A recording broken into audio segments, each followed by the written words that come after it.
Hi, I'm Simon with AppliancePartsPros.com.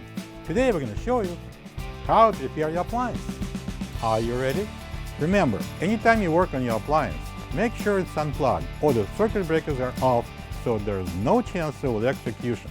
In this video, we'll show you how to replace the vegetable bin in a GE refrigerator. It's going to be a very easy repair, should only take a couple of minutes to show you how to do it. When you open up the package, you're going to get a new refrigerator vegetable bin. There are two identical refrigerator vegetable bins at the bottom of the fresh food compartment. The main reason to replace the vegetable bin is if it's broken and won't stay in place. To get to the part, we need to open the fresh food door.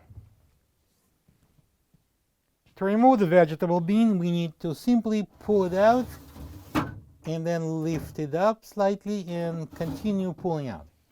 This is the old refrigerator vegetable bin next to the new one. If you don't have this part, you can get it from AppliancePartsPros.com.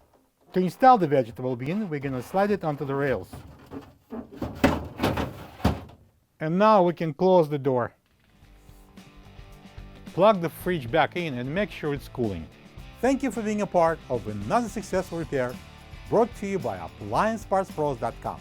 For any of your future appliance repair projects, please check out our other videos available on our site, on Facebook, on YouTube, and on Instagram.